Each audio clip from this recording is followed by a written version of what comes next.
이 이야기는 게이트웨이 시티에서 시작됩니다. 이 도시는 테트라사이드라는 괴물이 공격 중인데 이 괴물은 두려움의 소리를 먹고 힘을 얻습니다.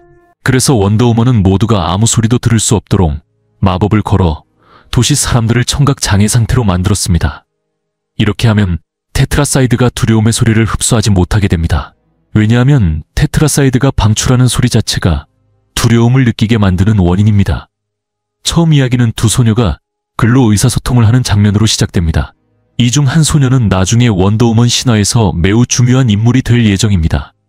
그녀는 밖으로 나가 위험에 처한 사람들을 돕고자 하지만 문을 여는 순간 원더우먼과 스티브 트레버가 나타납니다. 스티브는 그녀를 에타라고 부르며 인사를 건넵니다. 에타는 많은 사람들이 겔 가돛이 출연한 원더우먼 영화에서 기억하는 캐릭터일 겁니다. 하지만 영화 속 에타는 다소 익살스러운 성격으로 묘사되었지만 실제로 그녀는 코믹스에서 훨씬 더 진지한 캐릭터로 그려집니다. 특히 뉴 원뮤스움, 이오버스미 시리즈 이후로 에타는 미국 군대 출신으로 원더우먼과 매우 가까운 친구로 묘사됩니다. 대화가 진행되면서 에타는 마법이 풀린 건 아닌지 걱정합니다. 내가 당신 말을 들을 수 있다는 건 테트라사이드의 소리를 다시 들을 수도 있다는 거 아닌가요? 라고 묻자 원더우먼은 괜찮다. 이곳에서는 잠시 마법이 풀렸을 뿐이고 여전히 안전하다고 안심시킵니다. 원더우먼은 마법에 필요한 재료들을 구해야 했고 에타는 마법과 관련된 물품들을 가지고 있었습니다. 에타가 마법을 완전히 익힌 사람은 아니었지만 그녀의 오컬트, 초자연적인 것에 대한 관심과 지식이 원더우먼에게 필요한 자원을 제공할 수 있었습니다. 원더우먼은 에타에게 블랙 월넛, 유카 루트, 위치스 알리아 루트, 버베인 등의 재료가 필요하다고 말합니다. 이 과정에서 원더우먼은 에타를 억압적으로 대하지 않고 부드럽고 친절한 태도를 유지합니다. 이 모습은 원더우먼의 전통적인 강인함과는 약간 다르게 절대 유니버스 압솔루트 유니버스, 이 세계가 기존 DC 유니버스보다 더 어둡고 가혹한 현실로 설정되어 있다는 점에서 흥미로운 대조를 이룹니다. 이 장면은 원더우먼의 인간적인 면모와 그녀의 결단력을 강조하며 앞으로의 이야기에 대한 기대를 높입니다. 이 이야기는 원더우먼이 마법을 사용할 때의 과정을 다룹니다. 원더우먼은 마법에 필요한 여러 재료들을 구하는데 이 재료들이 쉽게 구할 수 있는 것들이 아니라는 점에서 놀라워합니다. 특히 원더우먼이 자란 와일드 아일은 모든 것들이 힘들게 구할 수 있는 곳인데 여기서는 그렇게 많은 재료들이 쉽게 준비되어 있다는 점에서 그녀는 당황스러워합니다. 와일드 아일은 한편으로는 많은 자원을 갖추고 있는 것 같지만 또 다른 한편으로는 마치 감옥 같은 느낌이 듭니다. 원더우먼은 재료들을 다 모은 후 마법을 시작하려고 합니다.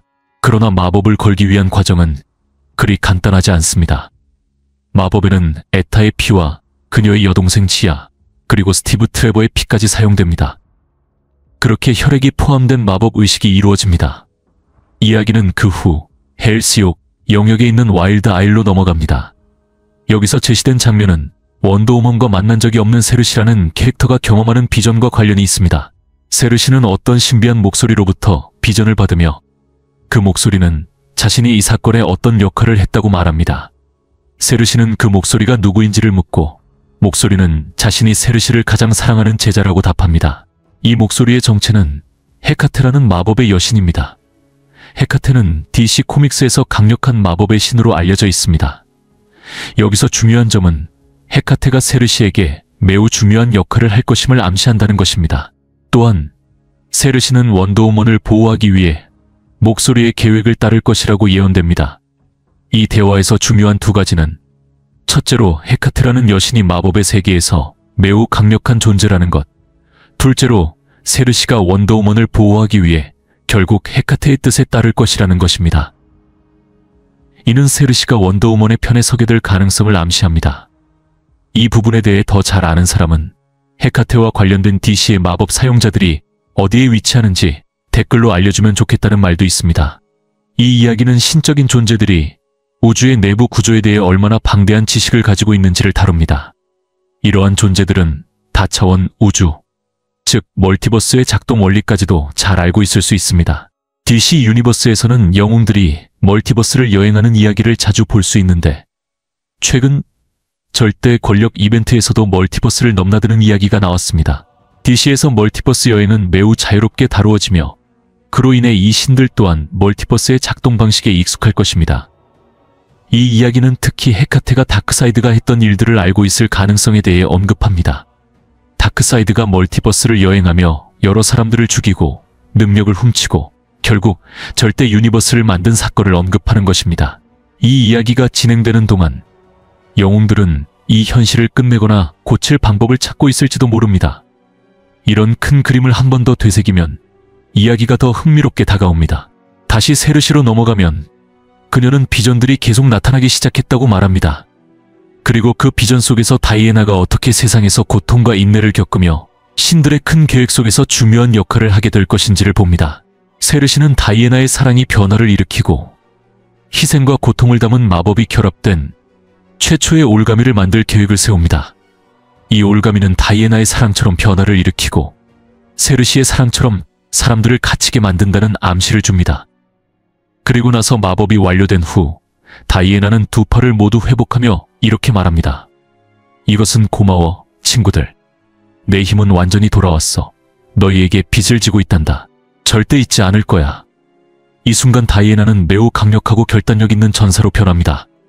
다이애나는 에타에게 감사의 말을 전하고 에타와 잠시 대화하면서 그녀가 이전에 경찰에서 탐정으로 일했었다는 사실을 듣습니다. 이제는 개인 탐정으로 일하고 있다는 에타의 이야기에서 다이애나는 그럼 네가 하는 일이 달라지지 않았구나. 혼자 일하는 거지? 라고 말하며 대화를 이어갑니다. 그 후 다이애나는 도시에서 테트라사이드가 도시로 들어왔다는 것을 알게 되고 즉시 대응합니다. 테트라사이드가 도시를 휘젓고 다니고 있지만 원더우먼은 먼저 테트라사이드를 도시에 가까운 곳에서 물가로 유인하려고 생각합니다. 이렇게 해야만 그 괴물을 처리할 수 있기 때문입니다. 만약 바로 그 자리에서 테트라사이드를 공격했다면 괴물이 도시를 무너뜨릴 수 있기 때문에 원더우먼은 빠르게 그 괴물을 물가로 유인하는 전략을 세웁니다.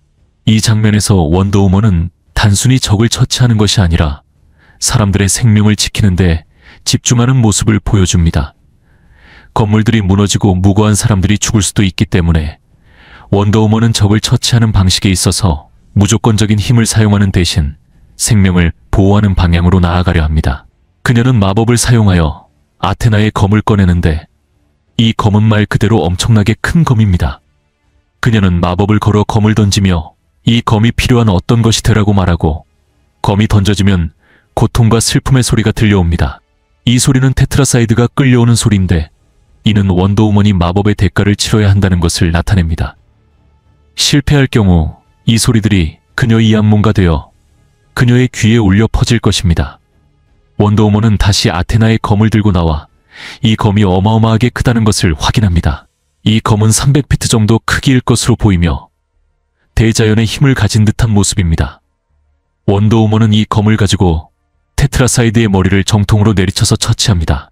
이때 그녀는 아테나의 신이여 저의 겸손한 종에게 힘을 주시고 이 검이 바위를 가르는 파도처럼 진실을 쳐주시기리라며 신의 도움을 구하며 공격을 합니다.